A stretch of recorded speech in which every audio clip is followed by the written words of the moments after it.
ফাইজলামি শুরু করো সারা দেশব্যাপী ফাইজলামি শুরু করে দিয়েছে একেবারে নির্মমভাবে, অহেতুকভাবে। এই যে অসহায় মানুষগুলোকে, ছাত্র পড়তে গিয়েছে, বাবা মার স্বপ্ন লালন করা ছাত্র, ছেলেটা ইঞ্জিনিয়ার হবে, ছেলেটা মেডিকেল সায়েন্সের পরে বড় একজন ডক্টর হবে, পিটায় মেরে ফেলে দিল তাকে। এত বড় সাহস! আর আমরা কিছুই বলতে পারলাম না, কিছু করলাম না। কি একটা অবস্থা চলছে! এগুলো যখন চলতে থাকবে একটা কওমের মধ্যে, আপনার মনে হয় যে আল্লাহর পক্ষ থেকে রহমত নেমে আসবে? লা ইলাহা ইল্লাল্লাহ বলা একজন মানুষ যদি বেঁচে থাকে, ওই একজন মানুষের সম্মানে আল্লাহ পাক কিয়ামত দিবে না ইনশাআল্লাহ। সে একজন মানুষকে এভাবে নির্মমভাবে পিটিয়ে মেরে ফেলো তোমরা। এখন মানুষকে পেটানো শুরু করেছো। নবী সাল্লাল্লাহু আলাইহি ওয়াসাল্লাম শেষ জামানার হাদিস সম্পর্কে বলেছিলেন যে আমি এক শ্রেণীর মানুষকে দেখি নাই যারা আসবে মানুষকে নির্মমভাবে মারবে। নবীজি বলেছিলেন শেষ জামানায় দুই শ্রেণীর মানুষ আসবে, আমি এদেরকে দেখি নাই। নবীজি দেখেন নাই মানে 1400 বছর আগে ওরা ছিল না। এক শ্রেণী হচ্ছে হাতের মধ্যে মানুষকে মারার কিছু অস্ত্র নিয়ে ঘুরে বেড়াবে, এরা মানুষকে নির্মমভাবে মানুষকে পিটাবে। এই শ্রেণীকে আমি দেখিনি, এরা আসবে পরে। আর এক শ্রেণী হচ্ছে এমন এক শ্রেণীর মহিলা বের হবে যারা কাপড় পরেও নগ্ন থাকবে, নিজেরাও আকৃষ্ট হবে, অন্যকে আকৃষ্ট করবে। তো এই মেয়েদেরকে তো দেখতে পাচ্ছেন, এখন পাচ্ছেন না? তার মানে কিয়ামত কাছে না দূরে? আর আমি এখন ওই হাতে লাঠিওয়ালা ওই গ্রুপকেও খুঁজে পেয়েছি। হাতে লাঠিওয়ালা সেই গ্রুপ কোনটা জানেন? ওই যে ঘরের মধ্যে ঢুকায় যে ছেলেগুলোকে মেরে রাত্রেবেলা মেরে ফেলায়, সেটা গ্রুপের। বিভিন্ন হলে দেখেন না, হকি স্টিক নিয়ে 8-10 জন মিলে এক একটা করে ছেলেকে ডেকে নিয়ে পিটায় মেরে ফেলায়, এগুলো সেই ছেলে। এদেরকে যারা জন্ম দিয়েছে ওই বাপের জন্য ধিক্কার। এদেরকে যারা জন্ম দিয়েছে এই বাপের জন্য ধিক্কার। আর এখন এরকম লেডিস গ্রুপও বের হয়েছে, আর মেয়েদেরকেও হলে ডেকে পিটানো শুরু করেছে।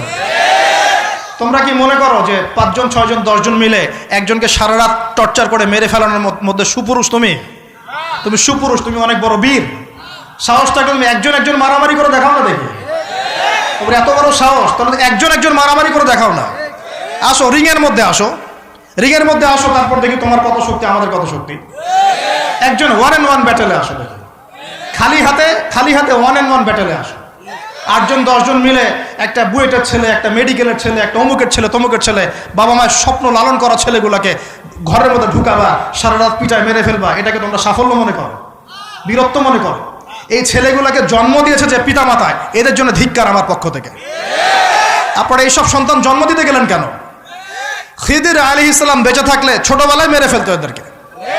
ওই যে খিদির আলাইহিস সালাম ছোটবেলায় একটা বাচ্চাকে মেরে ফেলছিলেন না? মুসা আলাইহিস সালাম বলেছিলেন যে একটা বাচ্চাকে কেন মেরে ফেললেন? তখন খিদির আলাইহিস সালাম বলেছিলেন এই ছেলেটা যদি বড় হলে অনেক বড় কাফের হবে। আল্লাহ আগে জানিয়ে দিয়েছেন, এই জন্য আগে মেরে দিয়েছে। এই বাচ্চাগুলোকে নিতে গেলেন কেন? কোন রকম লজ্জাবোধও নাই, চক্ষু লজ্জা নাই। এরপর যখন আইন শৃঙ্খলা বাহিনী এদেরকে অ্যারেস্ট করে নিয়ে যায়, বীরের মতো হাসতে হাসতে চলে যায়। ও জানে যে আমার কোনো সমস্যা হবে না, ফাঁক ফোকর দিয়ে বেরিয়ে চলে আসবে। তোমরা এগুলোকে বীরত্ব মনে করো, সুপুরুষ হয়ে গেছো তোমরা। এতই যদি ক্ষমতা থাকে, সাহস থাকে, তো একজন মারামারি করো না কেন? 1-on-1 ব্যাটেল আসো, তারপর দেখো কে জিতে কে হারে। 10 জন মিলে একজনকে পিটাবা, মনে করছো খুব বড় বীর হয়ে গেছো। এখন 10টা মেয়ে মিলে একটা মেয়েকেও পিটাচ্ছে, সুবহানাল্লাহ। তাও আবার ইসলামিক বিশ্ববিদ্যালয়ের মধ্যে। এই বিশ্ববিদ্যালয়ের নাম ইসলামিক কে দিল? এটা ইসলাম? একটা মেয়েকে আপনি ঘরের মধ্যে ঢুকায় সারা রাত পিটাবেন, মেয়েটা কাঁদতে বলছে আমার পায়জামা পর্যন্ত খুলে ফেলেছে টান দিয়ে। আরে তোর মায়ের পায়জামাকে খুলে ফেললে তোর কেমন লাগবে? তোর বোনের পায়জামাকে খুলে ফেললে তোর কেমন লাগবে? কোন সাহসে তুই একটা মেয়ের পায়জামায় হাত দিস? এত বড় সাহস! আর এদেরকে আমরা তোলা করে মানুষ করি। আইন শৃঙ্খলা বাহিনী আপনারা কি করেন? ইনস্ট্যান্ট কোর্ট বসে ফাঁসি দিয়ে দিবেন এদেরকে। আল্লাহর কসম করে বলছি, যদি কোনোদিন এরকম ক্ষমতা আমাদের কাছে আসতো, দিন বিচার করে দেখিয়ে দিতাম ইনশাআল্লাহ। ফাইজলামি শুরু করো সারা দেশব্যাপী। যারা এখন বিপদগামী ছিলেন আমরা মনে করতাম, তারাই এখন হেদায়েতের দিকে আসছেন। আর আমরা এখন মুসলিম ঘরে জন্মগ্রহণ করে নামাজ ছেড়ে দিচ্ছি, কুরআন পড়া ছেড়ে দিচ্ছি। এটা কি ধরনের কথা? আমার পরিবারের মা বোনরা কিভাবে বেপরদায় বাইরে যায়? আমার পরিবারের কর্তা আমি কেমন করে আমার পরিবারের স্ত্রী সন্তান মেয়েরা বাইরে বেপরদায় যাবে? কিভাবে যাবে? আমি তো পরিবারের কর্তা, আমি পরিবারের স্বামী, আমার স্ত্রী কেমন করে বেপরদায় বাইরে যাবে? আমার ছেলে কেন নামাজ পড়বে না? নামাজ না পড়ে সে ভাত খাবে কিভাবে? নামাজ না পড়ে আমার পরিবারে আমার ছেলে ভাত খাবে কিভাবে? আমার মেয়ে কেমন করে ভাত খাবে?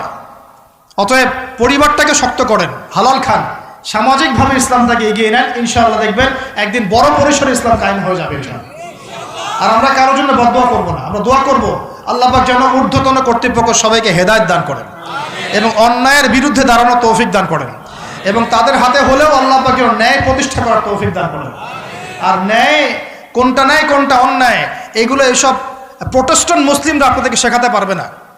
যারা ইসলাম, কোরআন, সুন্নাহ, সমকালীন বিশ্ব ইতিহাস, অর্থনীতি, সংস্কৃতি, দেশীয় কালচার সব সম্পর্কে জ্ঞান রাখে, এই মানুষরা আপনাকে বলতে পারবে কোনটা সত্য, কোনটা মিথ্যা, কোনটা হক, কোনটা বাতিল। একজন কবর পূজারী আপনাকে কি হেদায়েত দিবে? একজন মাজার পূজারী আপনাকে কি হেদায়েত দিবে? একজন বেদাতি আপনাকে কি হেদায়েত দিবে? হেদায়েত তো নিতে যান খালি ওদের কাছে, আর জ্ঞানী মানুষকে তো মূল্যায়ন করে না। যারা বুদ্ধি বিক্রি করে খায় ওদের কাছে পরামর্শ নিচ্ছেন। আর কিছু বিষয় বলতে বলতে মুখের ফেনা উঠিয়ে দিলাম, তারপরেও কোনোদিনও বললেন না যে হ্যাঁ কথাটা গ্রহণ করা যায়। কি আশ্চর্য! যখন একটা সমাজের মধ্যে এই পাপগুলো ছড়িয়ে পড়বে তখন আল্লাহ পাকের গজব আসবে, এটা আসবেই। কিভাবে প্রতিরোধ করার কোনো সুযোগই নাই, আপনাকে প্রতিকারও করার কোনো সুযোগ নাই। তওবা করে আল্লাহর কাছে ফিরে আসতে হবে, এটাই সলিউশন। এই যে আমরা শহরের কথাই বলছিলাম, আমাদের সমাজের অন্যতম বড় একটা কিয়ামতের আলামত হচ্ছে উঁচু উঁচু বিল্ডিং নির্মাণের প্রতিযোগিতা। নবীজি জীবনের শেষের দিকে যে হাদিসগুলো বলেছেন, শেষের দিকে, তার মধ্যে কিয়ামতের বড় দুইটা আলামত বলেছেন। তার মধ্যে একটা হচ্ছে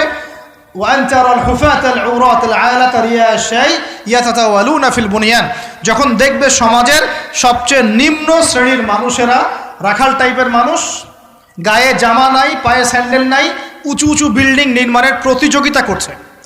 ধনীরা বিল্ডিং নির্মাণ করবে এমনটা নবীজি বলেন নাই।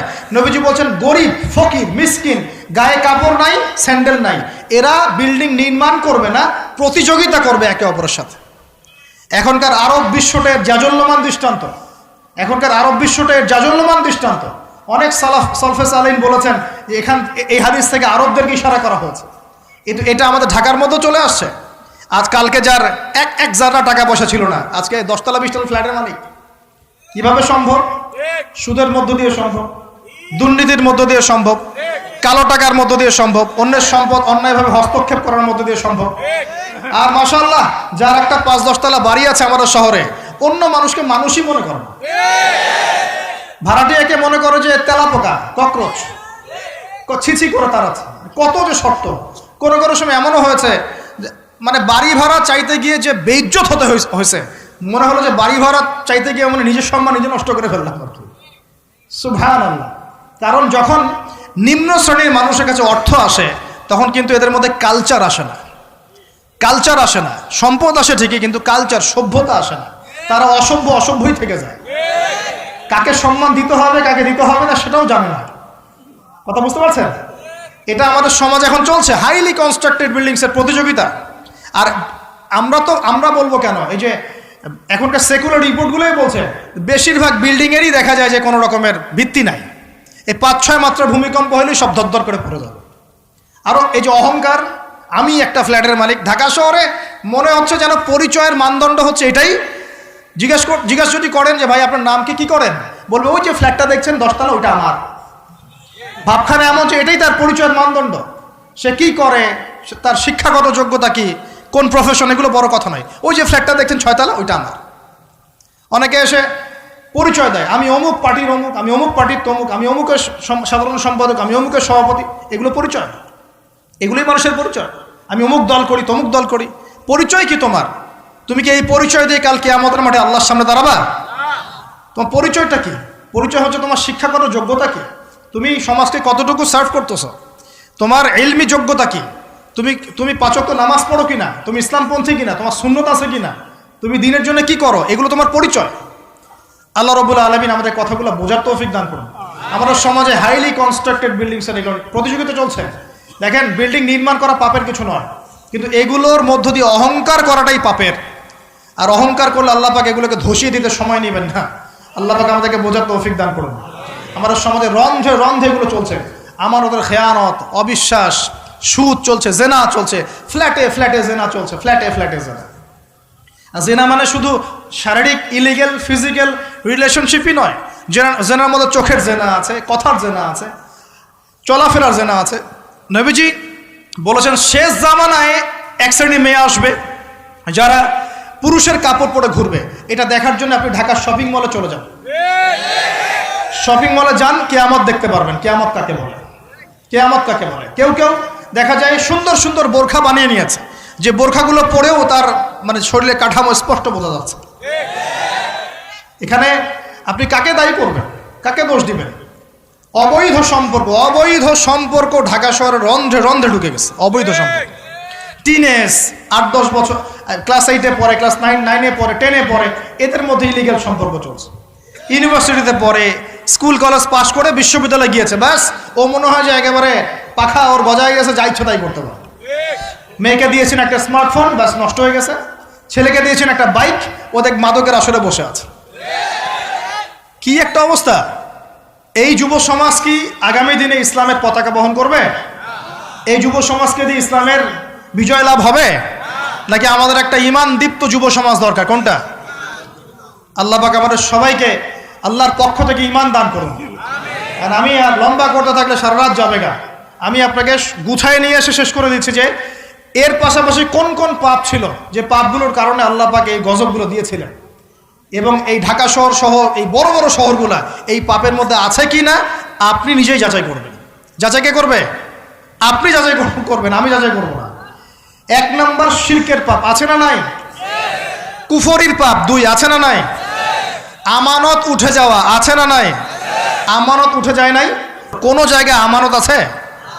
কেউ বলছে যে আমি জনগণের কল্যাণে নিজেকে নিয়োজিত করেছে, উপর থেকে হাতি আসলে ও খাইতে খাইতে খাইতে মাছি বানায় দেয়, দেয় না? এগুলো একটা বাজেট আসছে 1 কোটি টাকার, দেখবেন আস্তে আস্তে আস্তে 10 লাখ টাকায় নেমে আসছে, শেষ না? এ খাবে 10, ও খাবে 5, এ খাবে 5 করতে করতে করতে জনগণ খাবে 10। তা আমানত উঠে যায় নাই সমাজ থেকে? 3 নম্বর আমানত উঠে যাবে। 4 বিশ্বাস উঠে যাবে। বিশ্বাস উঠে গেছে না? বাবাও ছেলেকে বিশ্বাস করতে পারে না, এখন স্বামী স্ত্রীকে বিশ্বাস করতে পারে। মনে রাখবেন, একটা সমাজে যদি বিশ্বাস না থাকে একের প্রতি অন্যের, এই সমাজের মধ্যে কখনো শান্তি আসবে না। আসবে? আসবে না। আপনি পরিবারে শান্তি পাবেন না, সমাজ তো পর দূরের কথা। এবার আসেন 5 নম্বর হচ্ছে মাপে কম দেওয়া। মাপে কি ভাই? এই মাপে কম দেওয়াটা আমাদের সমাজে পাপের মধ্যে নাই? ব্যবসায়ী যারা আছেন সতর্ক হয়ে যান। আপনি যদি মাপে কম দেন, এই পুরো রিজিক আপনার জন্য হারাম হয়ে যাবে। আল্লাহ পাক বলেছেন এই মাপে কম দেওয়া হারাম রিজিক খেয়ে ইবাদত করলে ইবাদত কবুল হবে না। পৃথিবীতে সর্বপ্রথম কওমে মাদিয়ানকে ভূমিকম্প দিয়ে ধ্বংস করে দেওয়া হয়েছিল। তাদের প্রধান অপরাধ ছিল মাপে কম দেওয়া, যেটা আমাদের মধ্যে ছড়িয়ে পড়েছে। মাপে কম দিচ্ছি আমরা।